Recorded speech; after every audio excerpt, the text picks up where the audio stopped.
And here we are back in for another edition of Trey's Chow Live, and I've got Melvin, Mr. I call him the Donut Master. Yeah. Melvin. How are you? Good to see you. Yeah, thanks for having We're me. going to do our hot topics first, and then we're going to get to Mel here.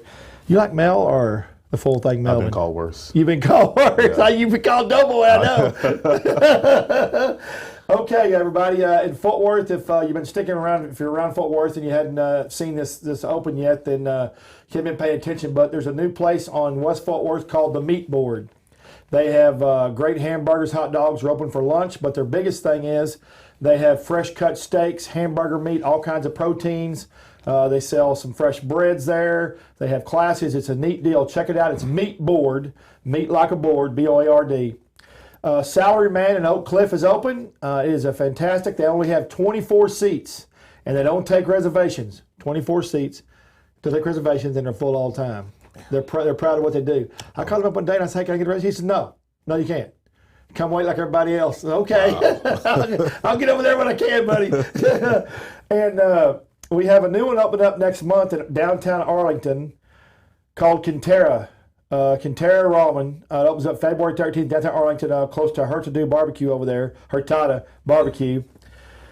And then Wishbone Flint opens up in Fort Worth next month. Chef Stefan, Top Chef Stefan. I'm excited about that one. Yep, me too. Yeah, that's going to be exciting.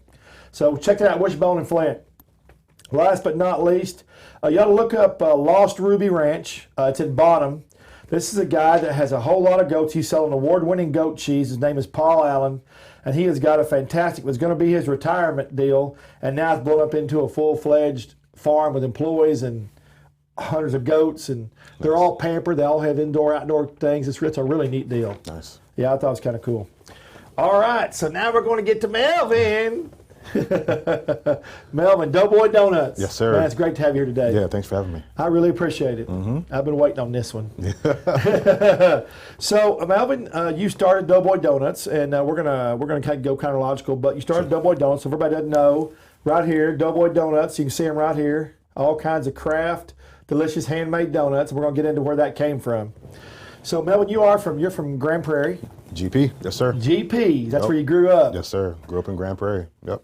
And so, did you move here, or are you actually from there? So I'm from Grand Prairie. I was born in Oklahoma City. My parents moved to Texas when I think I turned 3 in Grand Prairie. Oh, awesome. Yeah, and yeah, I moved to Fort Worth. My wife has always been a fan of Fort Worth. She's from Austin, and we got together and we were looking for where we want to settle at, and she's like, oh, I like Fort Worth, and I was like, Fort Worth is a great. You know what Fort Worth has turned into. Fort Worth is a little bit of Western town, Yeah. a little bit of Austin, a little bit of Dallas, and a whole lot of friendly people. a good mix. It's a really good mix, and it's great for schools, and it's just a wonderful. And now the culinary scene is just It's crazy, exploding. It's exploding. ridiculous. Yep. I would never have thought 10 years ago. Yeah, I'll take it. So okay, so you went to high school in Grand Prairie. Yes, South Grand Prairie High School. South Grand Prairie. Yep. So how old were you when you first started? Actually, you probably weren't that young. You started when you were older with the donuts, right?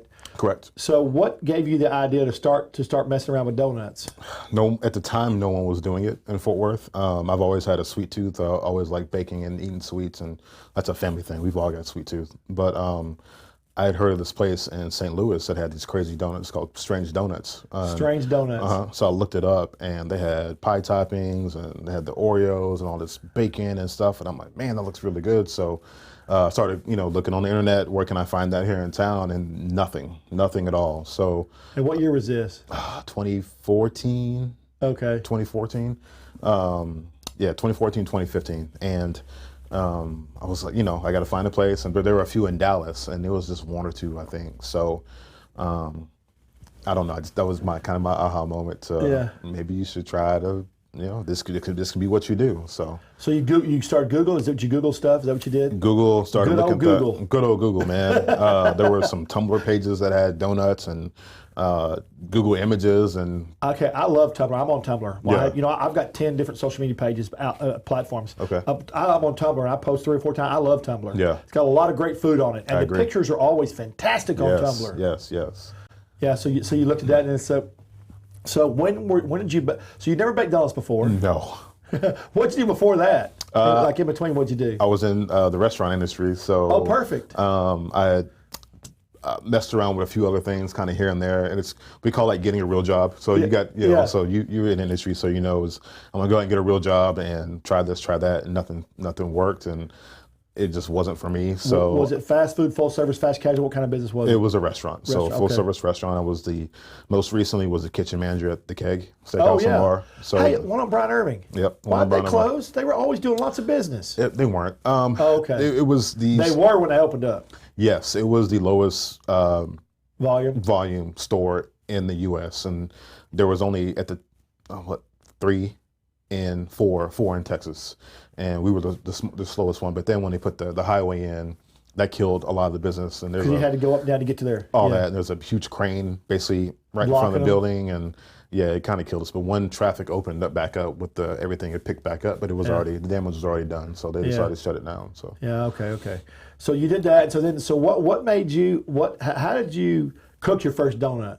Tell me what you told me. Did you go to Bed Bath & Beyond and buy the fryers? I did. So let's go through that process. It's interesting. It's a cool story. Yeah. So I went to my parents and I told them this idea, and they were just like, "No, no, this is crazy. You're insane." I'm like, "No, but you have to believe me." And I think my mom was more so on board than my dad, because my dad was sitting in the recliner and he was like, "Nah, I'm not even getting up. I don't care."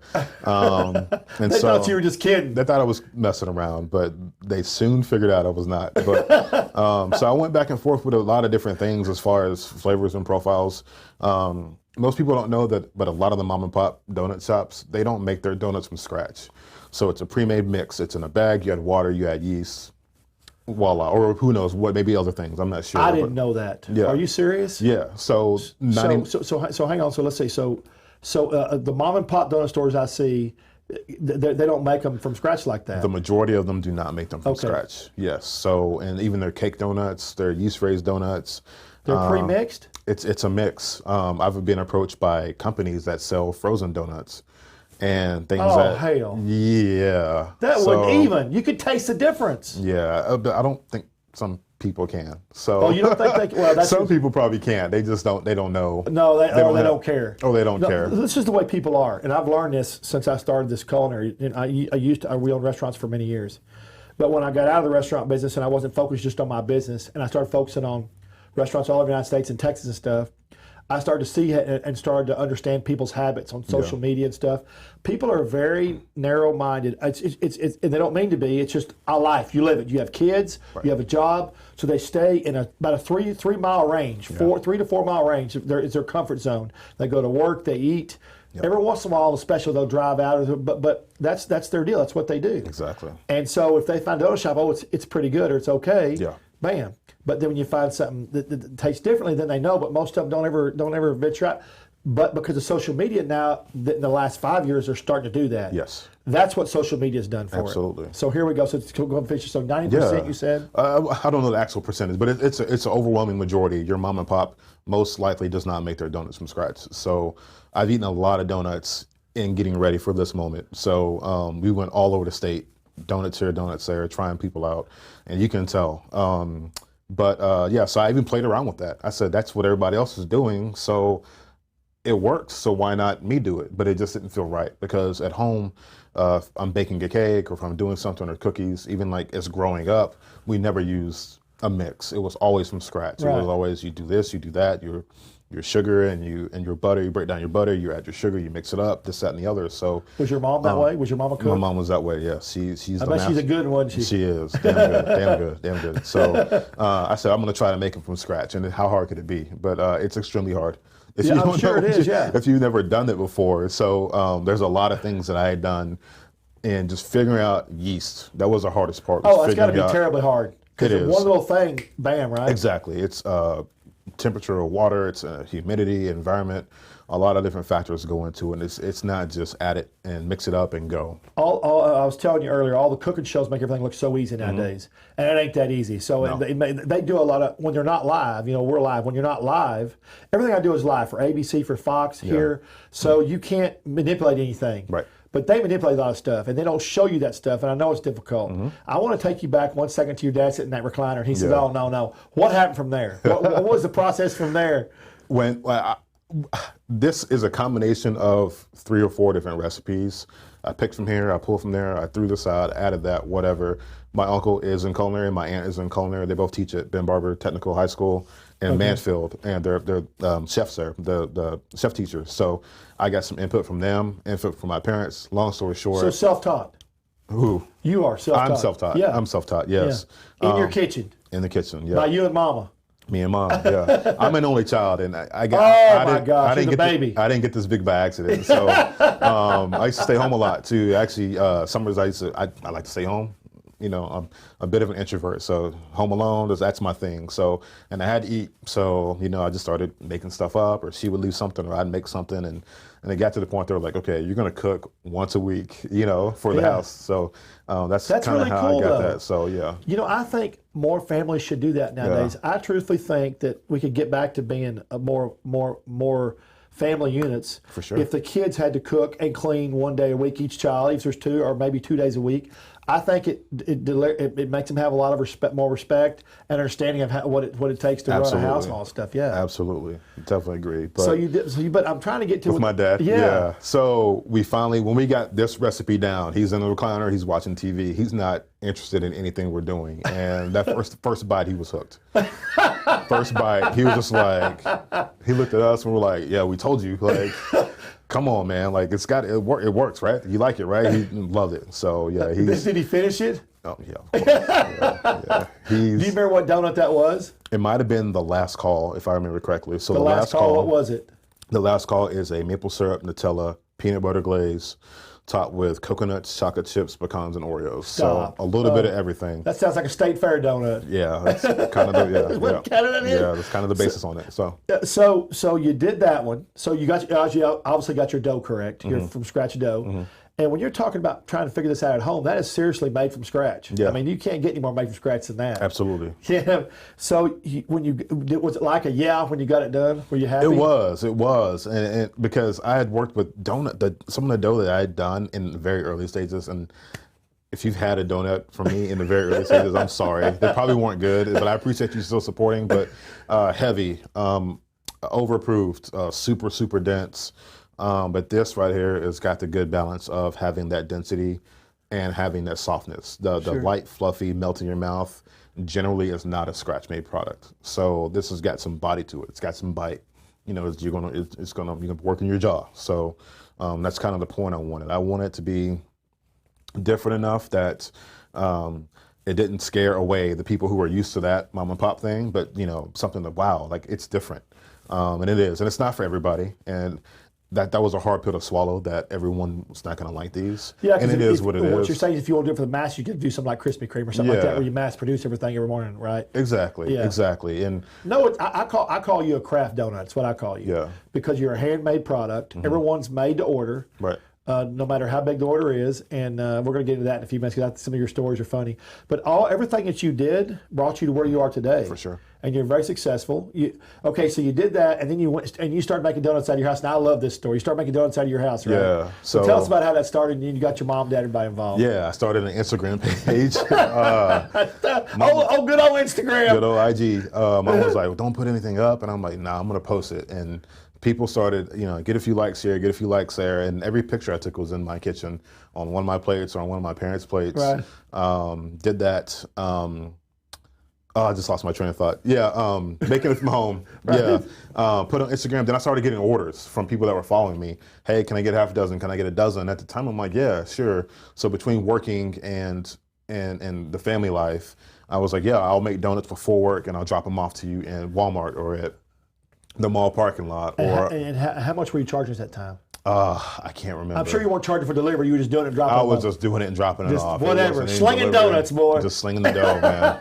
It wasn't anything. There was very little thought put into it. So I was like, hey, what do you want? You want one of this, one of that? So if they wanted a Sriracha maple bacon, I would make one piece. Just make one? Yeah. And what the? Yeah, I just wanted to get it out there. And I had no idea.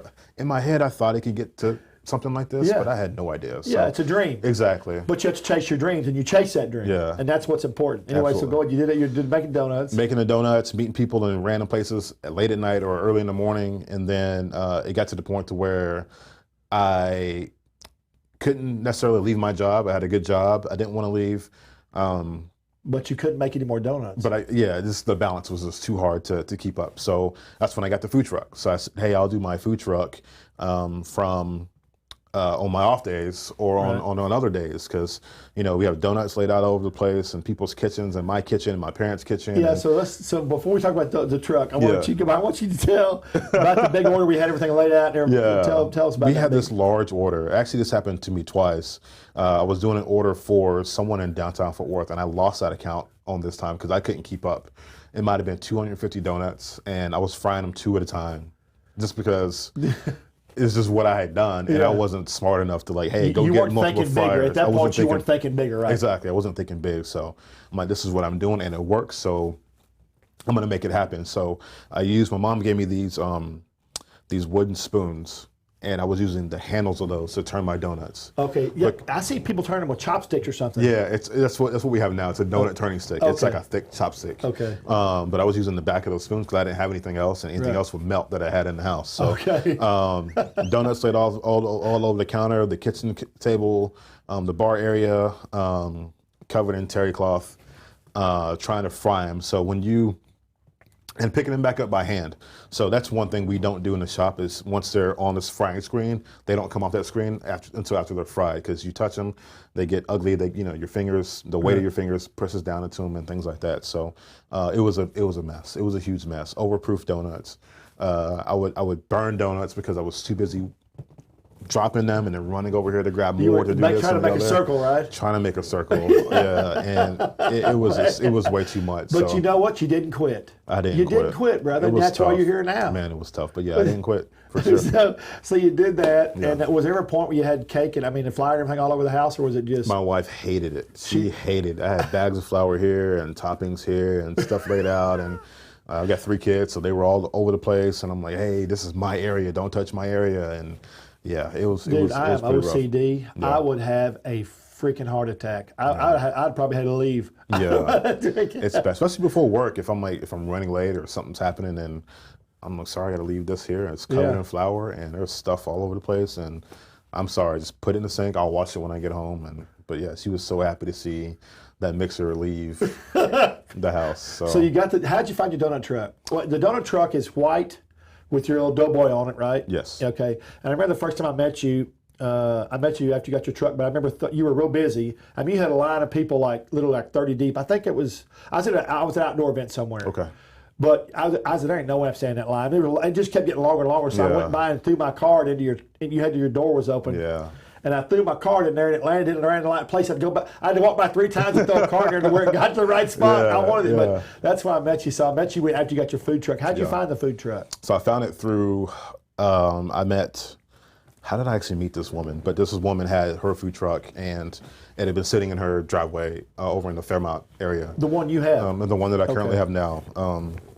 She had kind of used the truck and didn't use the truck, and it had sat there, I think, for a year before I got it, and she had this investor. So I met with both of them and figured out a dollar amount, and I bought the truck from her. So that was pretty much the first truck I looked at, which probably was a mistake. I probably should have looked around a little bit and weighed out those options.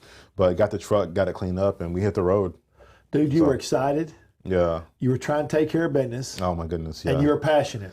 Yeah. And I haven't told you this yet, but nobody sits in that chair unless they're passionate about what they do, and you're very passionate about what you do. Because there's no reason. You see how far you've come and everything you went through. Just what happened to you at your house? A lot of people would quit there. Yeah.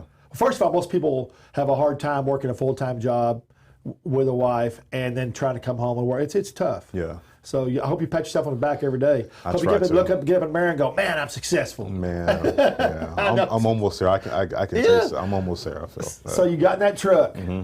Got in the food truck. My mom and I we were in front of Kent & Co. on Magnolia. That was our first time I made this big post and said, hey, everybody come out. They come? It wasn't crazy, but when I stopped for a second and turned around, there were like 15 or 20 people online. And we were like, oh my goodness. But again, not doing our homework and just wanting to get out there. I didn't understand generators and how those work. So my generator was about a third of the power that I needed to power the whole truck. What? You learned it all by trial and error. Yeah, so that's okay. Unplugging this, turning that off, cutting that on, and then when I cut that off, I'll plug this back up and all sorts of stuff. So I'm like, well, I want our fire to keep working. I'm like, turn everything off, and we got donuts knocked out, and people were happy. Hot, fresh donuts, fresh to order. You can't beat that. No, at you all. can't. You can't beat it. So I tell everybody, I tell you this, I was in restaurants a long time, and I always preferred people who have experience because they got experience by like you did. Nope, everything that you learned, you couldn't have learned all that unless you were in the thick of what I call in the fire, in the middle of the fire. Absolutely. You couldn't learn it. There's no way to teach somebody all that because you don't know what you need or what's going to happen. Absolutely. There's no school on get a food truck and get a generator and let's go get this and what size tires you need, what kind of, all that kind of stuff. So it's just, you just have to learn by trial and error. It is. People ask me all the time, like, I want to do a donut truck. First off, I'm like, don't do it. It's a lot of work. It's hard. There's a lot of trial and error. And there were a lot of times when I've cried in my truck on the way home or on the way to things because I've been so tired or it was so miserable or I couldn't figure this out or figure that out. And, my parents and I, we argued, we were yelling and screaming at each other. Like, there's a lot of things that we have sacrificed to get to this point. Everybody, the whole thing. This is a true family business. It's a true family business between my wife, my parents, myself, even my children. We've all had sacrificed something to get to this point. But I tell people, hey, can you teach me how to do this? I'm like, no. Like, you need to go out there and do it yourself because the things that I went through, those experiences got me. I appreciate those now that I'm in this position. But at the time, like, those are definitely things you need to experience to get to the next step. And I can't just hand somebody a pamphlet or just say, hey, right here, step one, here you do. That's not going to work. There's different environments. Frying donuts in a food truck when it's 110 outside, it's you insane. don't have time to stop and look at a book anyway. Yeah, it's insane. Or if it's freezing outside, that stuff affects your dough. There's a lot of things that go into it. And if you go anywhere and watch food trucks in Texas in the summer, dude, my girlfriend and I went to a barbecue truck. The truck went in there, dude. They were all sweating on everything. They were just sweat was beading off. They had they had stuff around their head. Those were soaked. Sweat was still coming off. I mean, it's hot. You gotta want to do it, baby. You gotta want to do it. You got fryers, you got proofers, you got all these other things. On top of that, then you got bodies in there too. You know what I mean? Bodies put off a lot of heat. Oh yeah, a lot of heat. And you don't realize till you're in a place like that or like in a big auditorium or a restaurant. Yep. And the more they have, the more you have to adjust the air conditioner or the heater because they just suck it up or pull it out. Absolutely. And then no one has air conditioning on their food trucks. No. If you did, it wouldn't matter because your window's open or your front door is open or you have sun beating in. And I don't know one food truck with a full working air conditioner to where they're comfortable inside. It doesn't work like that. Bodies, equipment, elements, all that stuff, it just doesn't work. So it's definitely tough. So you did your first gig in front of Kent & Co. Yep. That's a great little area right there. That's where Travis is. Yes. He was on the show last week. Okay, nice. It was a good show. I like him a lot. Yeah, I loved his stories. I gotta give you some of those burn-ins soon. Yeah. They're like bacon burn-ins, bro. Oh my goodness. He brought me like 38 every one of them. Oh my goodness. Yeah. My girlfriend went, "Where's the bacon burn-ins?" I said, "I left you 3 in there." He only brought 10. Yeah. Oh yeah. He brought me 30. Yeah. You should have told her 10. Oh yeah. No, she was watching. It was on TV. Yeah. You can't hide on that one. No, you can't. Yeah. So you did the truck there, Kent & Co. What'd you go from there? What'd you do from there? Special events, birthday parties, things of that nature. That helped kind of develop the processes down. Techniques. Get our techniques and processes. And we had a loud generator. Our generator was just screaming. So we ended up eventually upgrading and getting That's important. It is important. important. Like a whisper generator or something? It's a Cummins Onan. Oh, so yeah. it's super quiet. Ooh, that's quiet. Yeah, it's expensive too. Yeah. So a lot of money went into that just so that, we go to neighborhoods. No one wants to hear a loud generator all night. Nope. We do early morning events. We do late night events, stuff during the day. You're in a nice neighborhood at 10 o'clock, like that's not cool. So even for people at an event or other trucks, it's just not cool. But sometimes you gotta work your way up to certain things, and everybody can't just afford to drop that coin down on a super nice generator. It's called the ladder of success, baby. Absolutely. You got to climb that ladder. Absolutely. If somebody gives it to you, it's not the same thing. Yep. It is not. Absolutely. When you got 15 or 20 restaurants laid out, you're going to be thinking, "Hey, I'm glad I climbed that ladder." Yeah. And every once in a while, one of those steps will break, and you'll come falling down, but you got to climb right back up. Exactly. You'll know how to fix that step when you get back That's up right. there. So. You can fix it on the fly. Oh yeah, on the fly, baby. Yes, right. You know it. So you did that, and so then you decided to do the brick and mortar on Camp Bowie. Yeah, so in Fort Worth. That was always on the bricks. On the bricks. That was always the goal, was to have a brick and mortar, just so it's more convenient, and I can be in one place that people can come whenever they felt the urge to come get a Doughboy donut. But with me in the truck, I've been to Graham, I've been to Aubrey, I've been to Wichita Falls. I've been all over North Texas, like literally all over North Texas. I've seen you in two of those places, because I travel around. I saw you in Graham, and I saw you up Denton, maybe. I've been in Denton a few times too. Yeah, so we've done a lot of things all over the place, and with being based in Fort Worth, people in Fort Worth were like, "Hey, where you at?" I'm like, "Hey, I'm sorry, I'm in Dallas today," or, I'm in Arlington, or I'm here or there. Like, well, I don't want to drive that far. I'm like, okay, I'm sorry, so. Running the roads. Yeah, I got to do what I got to do to make it happen. So having that established location definitely helps people come and say, I can come here more often and get what I need. What's great is interesting is a lot of people, some don't, but a lot of people will forego the truck once they get brick and mortar. Yeah. And you're operating both. We're doing both. Because that truck still generates income. It Absolutely. Still generates sales dollars for you. Absolutely. And people want it. You do. Definitely. So what all you do for you? So you do weddings, parties, caterings, all that, business functions, everything. Correct. Weddings. I've got a wedding here. I've got a tasting on Saturday for a wedding coming up soon. I got I think 1 or 2 next month. We just worked the bowl games for ESPN. A guy from ESPN reached out to me, came out of the shop and said, "Hey, I've got the Armed Forces Bowl here in Fort Worth, and I've got the First Responder Bowl in Dallas at SMU." And I'm like, yeah, sign me up. So we cranked out about 2,000 or a little over 2,000 donuts, handed out. They paid for us to hand out plain glazed donuts, and people were able to purchase the gourmet ones on top of that, and a lot did. And we did a lot for the VIPs too. So I gave them, I think 45 dozen combined for both games in just donuts for their VIPs as well. So we were working our tails off for sure. I've been to a lot of weddings. Now I try not to go to too many weddings. It's because it's a long process, but I've been to quite a few. Yeah. And I've never seen donuts at a wedding. It's always some big lavish, outlandish thing, because you get married. But so is this becoming more popular? It is, for sure. If I go to a wedding, there's, I would say 6 out of 10 times there's another food truck there. It's a cheaper option. It's a little more unique. It's a little more personal. Yeah, I think it's a good idea personally, for sure. Especially the donuts. I think it's people love sweets, and you don't have to get everybody getting plates on. They just get their own donut going down the road. Absolutely, and no one wants to really buy $5,000 cake. Yeah. It's like you can just have the truck come out, or I can set up something inside. We've done donut tiers. I've done a huge donut, like a large donut for someone. Yeah, it's like a donut cake, but we just stack them up like a cake. We've got a donut wall as well. So we've done, donut wall. Yeah, we've done a lot of different things. Or we do the truck, not just weddings. Why would you want to spend $5,000 on a cake when you can have a truck for $4,995? Exactly. Exactly. That's funny. I didn't want to say because they're expecting to pay a certain amount. No, it's but every wedding's different. Yeah. I guess on a wedding you do per head. Is that what you do? Per head. Guarantee you so much. Yeah, and it depends. And if they have a cake, I let them know like, hey, people probably want to have cake, and some will have cake, some will have donuts, but a lot of people won't do both. So scale it down a little bit, do less donuts, or do a smaller cake, or do a personal cake. Let me ask you a question. When you're set up somewhere, what does the average person eat donut-wise? How many number of donuts? It's between 1 and 2. That's it. It's between 1 and 2. Well, that ain't my household. Yeah, I eat 12. Yeah. If it was me and my family, we would get a lot, but the average is 1 or 2. Yeah, average is 1 or 2. Now, what if they're free? What if they're set out? It's a buffet style. And they're free. They're tearing them up. Okay. Yeah. So when they come and get a donut, and it depends, and there's a lot of variables. And sometimes at events or whatever, you have these good old boys that come by and they can put down some food. So they'll come by, they might get 3 or 4, But then you have the woman who comes by and she just wants 1. You know what I mean? And sometimes some people are like, oh, I don't know if I can do that. So I'll just pass. But I would say 1 or 2, and that's what I tell people when they're doing weddings, or if it's a corporate event at a corporate function.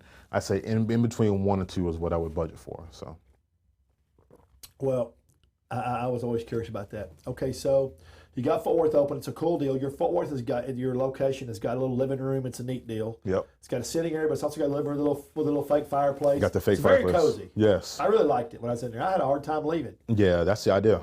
I know, and I ordered 5 donuts that day, okay. and I don't know one of these other things. I don't remember what it was, but it was all good. Yeah, I appreciate it. I was chowing down. I appreciate it. That's my name. I was like, hey, chow down. The sign over there. You go. I kind of like me.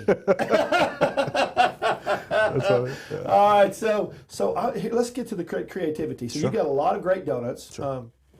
Let's put these cups back here. You got the unicorn cup, by the way. You saw that, right? Oh yeah. I can drink out of this? Yeah, it's fresh water. It's for you, buddy. Water, huh? Yeah, fresh water. What do you think is vodka? Don't believe those stories you heard about me. Oh, yeah. Okay, so all these donuts right here now, let's just go through the flavors real quick, then I'll talk about them. So you have, what is this one? That's a Cinnabon. So actually, I'm not going to lie, a friend of mine that was her idea. So Cinnabon. Cinnabon, cream cheese glaze with a cinnamon drizzle. It's simple and easy, but at the time we had cinnamon rolls back here, but we didn't have cinnamon rolls at the time, so that was kind of like a cinnamony type treat. This is, you tell me what this is. Sriracha maple bacon. So sriracha maple bacon. You make the bacon. Everything is made fresh. How do you make the bacon? How do you do that? That's a secret. But, well, I'll tell you. No, but it is candied in sriracha, so I'll say that. Okay. So if you know anything about candying things and sriracha, there is a certain type of sugar that goes on top, and with the sriracha. And my idea with that is everybody gourmet donut wise has a bacon donut, but I wanted mine to be spicy, so we call it sweet and heat. That's awesome. This is called the Bam Bam, right? Yes, sir. Cream cheese glaze with cream cheese glaze with fruity pebbles. Fruity Pebbles. Cereal and milk is what I tell people. Is that the s'mores? S'mores. I love the s'mores. I've had that one too. I've had the Bam Bam. What is this one? That is the shortbread. So that's one of our shortbread. I bet that's good. Yeah, featured donut for the month. Got a Nutella glaze, got shortbread crumbles, vanilla, cream cheese drizzle, and the shortbread cookie on top. And what's this one over here with the big... Blood orange. Blood orange. Yeah, I can't eat those myself. So those are dehydrated. I did those fresh at the shop. We're getting to the point where all this stuff is going to be done in the shop. So we're pretty close, with the exception of Oreos and cereal and things like that. But yeah, blood orange glaze with a dehydrated blood orange on top. And then this right here? Plain glaze. Plain glaze. Yeah, some people walk up, I just want a plain glaze, plain chocolate. Butter pecan, my mom makes those. Cinnamon and frosted pecans with a brown butter glaze. Yes. Brown butter glaze. Yes, sir. That just sounds sexy, doesn't it? It does sound sexy. Oh, good gosh. That's food porn. All this is food porn. Really all of it. It is. Some people don't like when I put that, when I hashtag food porn on my page. I've had plenty of comments about that, but the truth of the matter is it doesn't mean that. It means sexy, delicious looking food. There you go. Some people just don't have that. Yeah. So, okay, then back here we have, this is awesome. Yeah, so that's a donut breakfast sandwich. This is a donut, can y'all see this right here? It's a donut breakfast sandwich. This is one of your donuts made, cut, and then it's got egg, bacon. Yeah, so we do have a few different options. So you do have the bacon, egg, and cheese. We have sausage, bacon, egg, and cheese, or we got just plain egg and cheese, or you can do sausage or bacon. It comes on a glazed donut, or you can do unglazed. So we compare our dough itself to almost like a Hawaiian sweet roll. So it's not anything over the top, but it's got that hint of sweet with just the dough by itself. But putting the glaze on is a complete game changer. It's really incredible. I was just fixing to ask you, it's got to change the flavor profile dramatically. It's incredible. Yeah. It's incredible. It really is. I mean, it's probably not even, it's probably like having a Cadillac or a Volkswagen. It's probably that different, right? Yep. Yeah. Yep. Okay, right here we've got these. What are these? Those are our sausage rolls. So, sausage rolls. And again, going back to the freshness and how people make things and mom and pops, a lot of those are frozen. They're not made from scratch. So you want something made from scratch. Yeah, it's a full sausage link as well. So it's 3 times the size of what you'll get at a regular place. Yeah, it's a Johnsonville huge. sausage. Look at that. Yeah. Look at that. That's beautiful. That's huge. It's a Johnsonville sausage, and we do sausage and cheese or jalapeno with cheese, and the dough is made in house. We make those fresh too. And then grab those right there because those look amazing. I'm gonna put those in the camera right here real quick. Let's do the God camera. You see it right here. Look at that. Those are beautiful. Aren't those beautiful? Then look right here. Look at that. Look at that. Oh, look how. I want y'all to look at the thickness. Look at the thickness on that bad boy. That's beautiful. Yes, sir. So cinnamon. So you make all those fresh too. These are all made from scratch, made fresh in house. Like I said, that's the key, and a lot of people aren't used to the fresh making from scratch, but we're changing a lot of people's minds. And like I said, if they don't, I appreciate people trying this out, but it's not going to be for everybody. But a homemade cinnamon roll, man, is just that's tough to beat. It's tough to beat. To beat. Cinnabon, they pump that smell out when they're wherever they are. They pump that smell out for everybody to smell it. That's one of the reasons it's made them so successful is the aroma of that. And they are good, but they're not made fresh. So this is made. And I love Cinnabon too. I love them too. I'm not knocking. Trust me, I love them. Absolutely.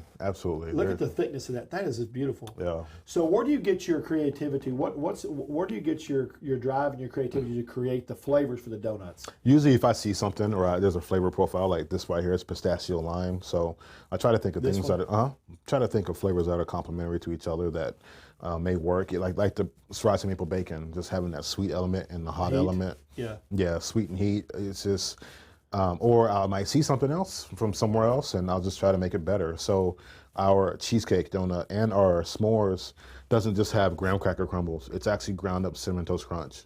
So I try to, those small little things that take it over the notch. Details. The small details matter, absolutely.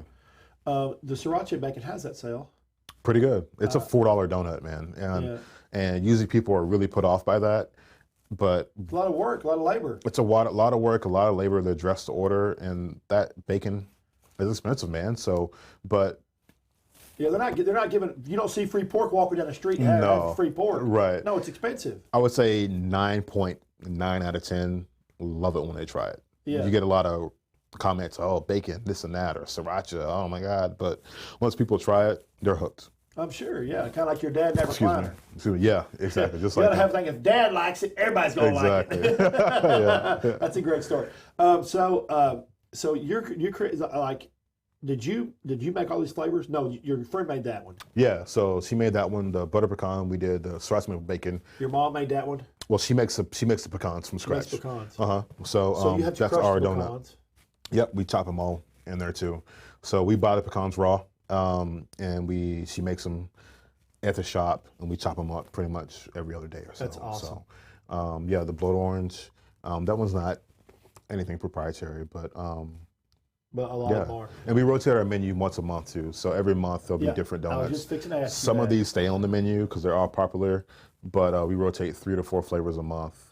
And I was fixing to ask you that. So when I walk in, I see your case. I was going to ask you because some of them I've seen before. I've seen quite a few times. Yeah. So you do. What's your staple menu consist of? Is it how many donuts is that? 12 or 13. 12. Okay. And that includes the plain ones too. So, okay. Yeah. And that stays the same all the time. For the most part, people love options, and I want them to have options, but too many can get kind of weird. Yeah. So we try to keep it somewhat limited. And like today, before I came here to the studio, had a few people walk in. They just like, hey, I just want a mix.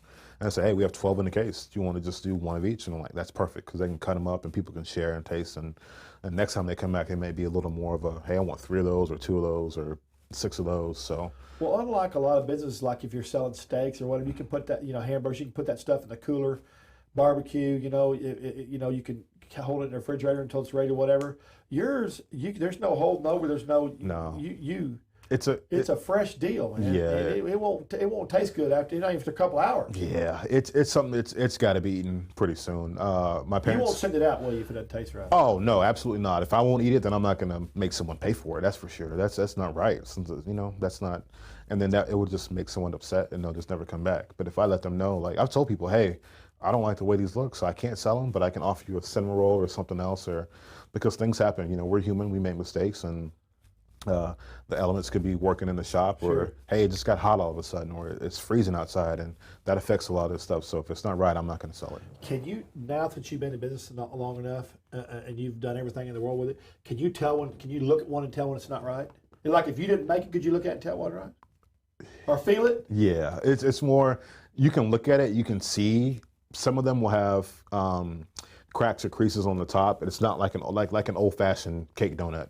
And if it looks like that, I'm like, hey, something's up. Or if they're overcooked, I'm saying, why does it look so dark? Because something had to have happened within the dough itself for it to speed up. Yeah, because we have the same temperature, and my guys know how to turn it and when to turn it, so that's never an issue.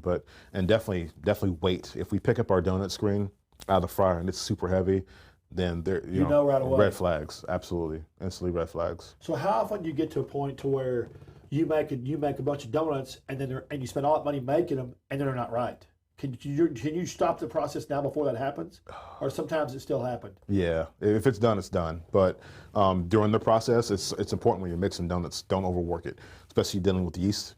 You can overwork that, you can kill the yeast, and then what does it do if you overwork? Make it heavy, tough? It'll make it heavy and tough. It'll kill it, and they won't rise. They won't get lighter. They won't get fluffy. So like our process, we make them the day before. So any dough that people will come in our shop tomorrow, hopefully, and eat will be made today around now. It's 10:43. So it has to rise. It's we cold proof. So we you cold proof. We cold proof. Okay. And then in the morning we come out. We set it out for a little bit, and then we get to rolling it out. And then we cut them, put them in our proofer. So it's a double proof process. And then from there, it'll rise in our proofer, and then when you drop it in your shortening, it'll rise a little bit too. So if they come out flat, they look like footballs, or if they come out looking like bagels, you know what I mean, then we know something's up. So, but the process of making it is pretty delicate. So my staff is taught to take their time with that process because it'll hurt us later on down the road. So, what's your business? Absolutely. I mean, it's this. You got to treat it like they're babies. Absolutely. You got to pamper them, take care of them. That's right. That's love right. on them. That's exactly what I tell them. Talk to them. Yep. Like a Come whole on, baby. Like there you go. There you go. What is the most profound thing for you for your business? What is the most important thing for you for your business? Like when you get up every morning, what do you think about the most?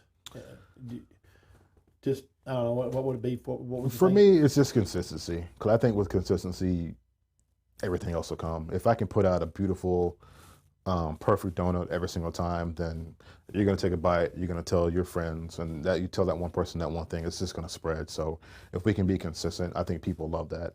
You and I were talking off before about other businesses and how they, and I thought about this too. How does, I don't want to name names, but there's these turn and burn restaurants that really aren't good. How do they stay in business? Because it's not really good food.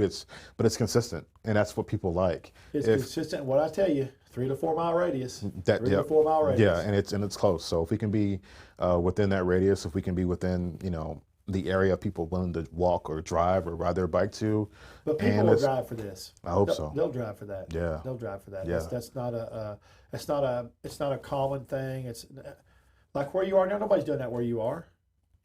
When I was growing up, it was Dunkin'. Yeah. Yeah, Dunkin'. Yeah. Dunkin' Donuts, all it was, Dunkin'. Yep. Now there's a lot better options. Absolutely. So what is when you buy your products? Like, do you buy all of your stuff from one particular vendor, or do you go out and have to use other vendors because you have so many different products? Yeah, it's multiple vendors. For the most part, we get it at 2 different places.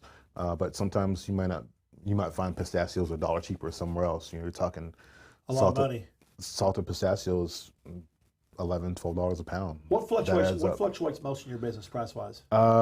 Oranges. Really? Yeah, we do fresh squeezed oranges. I thought you were going to tell me something else. That's amazing. Yeah, for the most part, the oranges, we do fresh squeezed orange juice. We got an orange juice machine, drop it in, it slices it, and it squeezes the juice out of the thing right into your cup. You're doing fresh squeezed orange juice at your location on Yes, Fort sir. Worth? Yes, sir. And it might be a $40 case of oranges, and you're like, wait a minute, what's going on?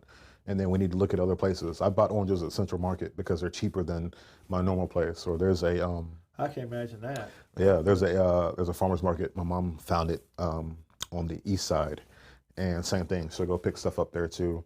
Blood oranges you can't really get anywhere, so I might just need to go Central Market or find a place like that or Whole Foods to. But yeah, flour too. Flour fluctuates a little bit as well. That's crazy. But for the most part, Oreos and butter. It could be anything. So yeah. But I guess you knew you answered my question, which was, and you knew what it was right away because obviously it fluctuates for you, so you know. So your sausages, does this rise overnight? This dough? No, so that's made. No, it proofs, but it doesn't. It's not an overnight thing. Cause what do you call those? Sausage rolls. Sausage rolls. Yeah, my daughter calls them donut sausage. So well, they're not really kolache. Nah, it's just a regular sausage roll. But they're big and fat and heavy. Yeah, it's a full sausage in there. It's filled with cheese and jalapeno. It's supposed to be a full sausage in my mouth. There you go. There you go. All you. Looks delicious. What is the favorite thing that you do? What's the favorite thing that you make at your favorite donut that you make? My sriracha maple bacon. I was just fixing. I would tell you something. I love sriracha. Yeah. I love his story. I love how he came across, how he escaped Vietnam and came across. Have you ever watched his story? I haven't. Oh, you'd cry. Literally, Really? you'd cry. Yeah. He had to smuggle himself away on a ship. Didn't eat for many days. It was phenomenal. His story. Then he lived in somebody's garage. He lived in somebody's garage for months and came up with the idea for sriracha in somebody's garage and started making himself in his garage. Wow. And the story is just phenomenal. And now he's one of the largest companies in the world. Oh my goodness. And his company, Hufong or whatever his name is, was the ship that he stowed away in to come to America. Wow, that's incredible. Yeah. I need He to still watch speaks that. no English. Really? No. Oh, that's so awesome. I love that. But the video is short. You got to watch it. It's amazing. I always say food tastes better with a story. Yep. Like your dad, I could just picture your dad sitting in that recliner and him tasting one bite of that donut and coming unglued. I could see that. Yeah, for sure. That's a good tester. Yeah, it's funny. It's funny. Yeah. So what are y'all's plans? Y'all have any other plan? Anything coming up big, or just gonna just keep rocking, making donuts? Keep rocking, making donuts, getting the truck out, looking to get more wholesale accounts, large caterings. The Dallas Donut Fest is coming back up here in a few months. I just got the email for that, and the Food Truck Championships of Texas in Graham. Yeah. We've been out there. That's coming back. The Donut Festival in Dallas, that's a good one. That was huge last year. Yeah. I mean, you were covered up. It was packed, man. It was crazy, wasn't it? It was hard to move in the place. It was really, we didn't know what to expect. And I know that the founders, Roy and Brandon, I know they were just like, They didn't believe it either. I don't think they knew how big it would get. No. And at the end, I remember Roy like, oh my goodness. And I was like, yeah, y'all did that. Y'all did that. Yeah. It was really good. It was really cool. Yeah, I like Brandon. That's Brandon Baker. He's an awesome guy. He's good at what he does. Yep, absolutely. Takes fantastic pictures. Yes. Food photos. Yes. How big that festival? There was like 2,000. I don't know the exact number. I know she sent out the details afterwards, but I know there were, I don't know, 20 or so donut vendors or something like that. It didn't matter. Everybody was. People had plates. They walked around with these plates or these boats, and they were just donuts piled on donuts. Hey, people. You said one donut. I don't think that was the case. Yeah. Over there. Oh my. Yeah. People were coming back around. So, but it is that's what it's for. So you're going to do the Food Truck Championships in Graham this year? You think? I think so. Yeah. I love that. I've been out there 3 years. I skipped one, but I'm out there 3 years. I love that. That's in Graham, Texas, and you got the Donut Festival. What else are you doing? You got any big plans for the summer? I don't think so. No, not that I know of. So it's just growing the business, working on a few more things involved with the donuts themselves, hoping to get cake donuts rolled out. And again, we didn't want to do a bags and boxes type thing with anything we do. So we're working on getting that recipe from scratch. And I know people are anxiously awaiting that, but it's going to be worth it when it does come out. So what's the most important thing for you that you've taken away from this whole experience for you as being Mr. Doughboy? I know you've been called Doughboy. I think patience, man. Patience. Oh, I bet. Yeah. That's a good one. That's a good answer. Yeah, that's the one thing. And I just told my mom the other day, I was like, we got some wheels moving on some other things, and I was like, you know what, I'm just going to take a deep breath, and if it happens, it happens. If not, I'm not going to let it stress me because I have other things to worry about and to make better and to get right. And if it's meant to be, it is. And I know it sounds cliche, but I don't want to rush myself into a bad situation. I'd rather take my time and it be the perfect situation. Listen, when you're making donuts, brother, patience is a good thing to have. Oh yeah. Because if you don't have the patience, the quality of the product's not going to be good. Absolutely, yeah. So, how many competitors have tried to steal your ideas, your product from your donuts? I don't think anyone has. There are competitors in town and in Dallas and in surrounding cities, and we're all cordial. Everything's cool, and I don't think people are stealing stuff. So. Is everybody friendly? Yeah, we're friendly. There's a competitive edge there for sure. There has to be. Yeah, and we're always kind of, Everybody's got to eat. Oh yeah. Everybody's got kids to feed. Exactly, and I want them to succeed, and I hope they want me to succeed also. And there's more than enough room for all of us. There's more than enough room. There are a lot of people in Fort Worth that have come out there, and we were we were North Texas's first donut food truck, and there are other donut food trucks that have come and things like that. And there's enough meat on the bone for all of us. It's just be respectful, man. That's it. We're all like you said, we all got people to feed and people that rely on us. And if we play our cards right, we'll all be able to eat. People always wanting free donuts. Yeah. Hey, it doesn't matter if it's donuts or hamburgers or bacon. People always going to want stuff for events and charities. I mean, I do a lot of things for those big events and charities and March of Dimes and some of those charities are very good charities. Absolutely, man. I love doing those events, but it's just you got to. I can't just give. You know what I mean? I would want to, and I hope to be in a position to where I can do something like that every single week or every month. I tell you, you can't give away the farm and hope to be able to have a place to raise the cows to milk them. You can't do that. Exactly. We're not in that kind of position, but I hope to be in that position to where I can give a little bit more back.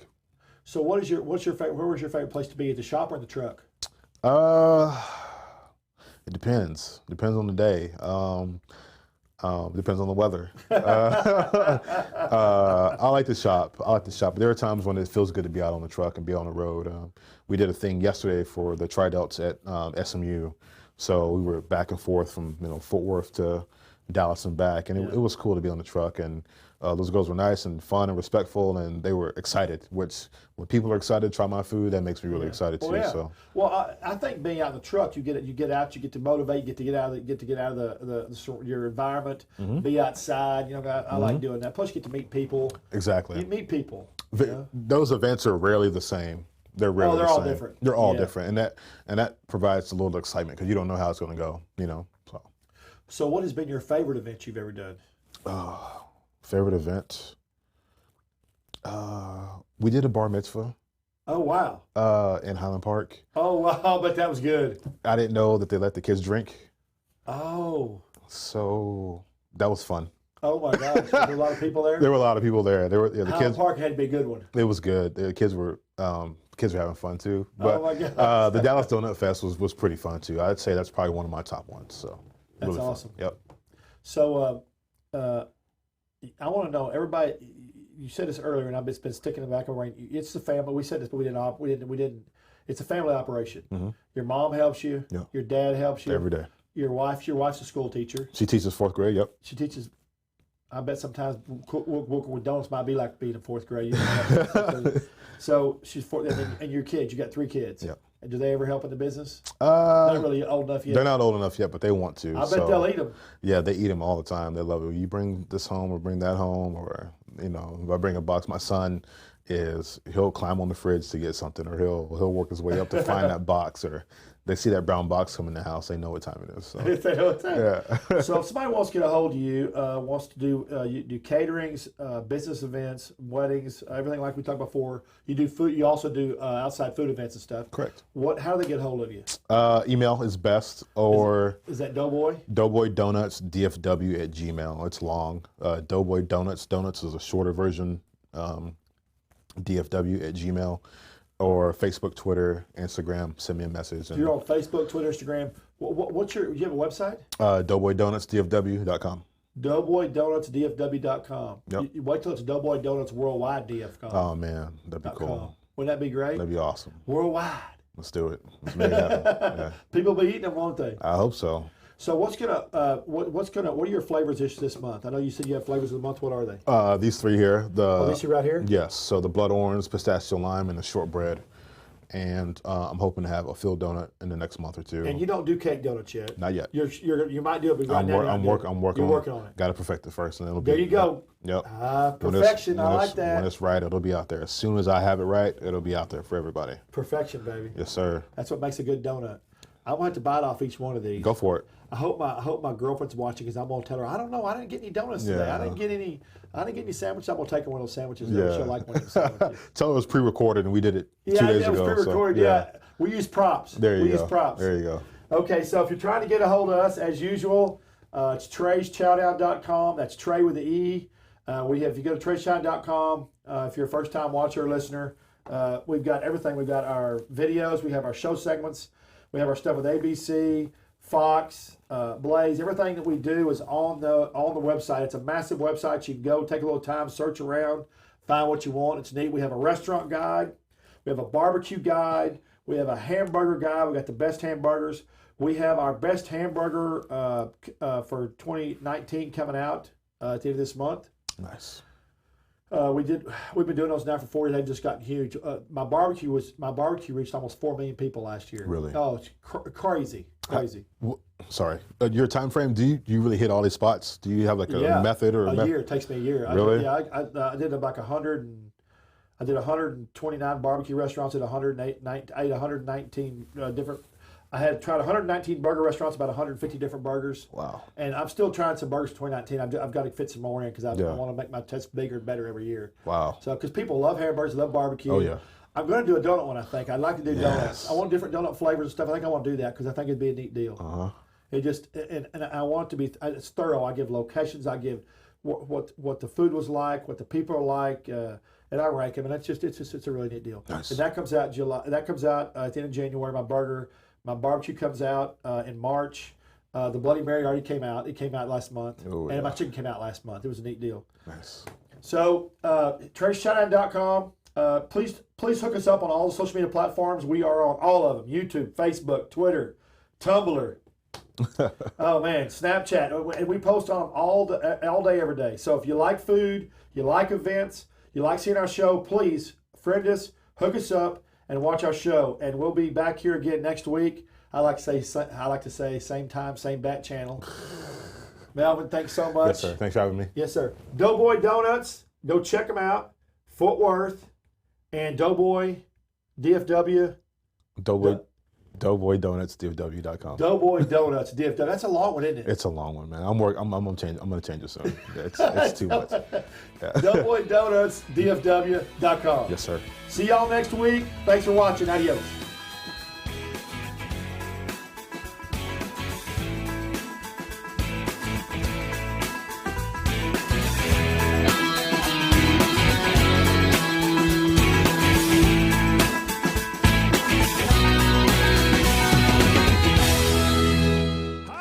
I'm Trey Chapman, publisher of Trey'sChowdown.com. I'm passionate about finding the best food, drinks, and chefs and sharing it all with you. I should know I have over 5 decades of food experience. Find me on any podcast platform, Facebook Live, or just Google me. Now you can watch and listen to all my great finds every week on my live TV and radio podcast at Trey's Chowdown Live.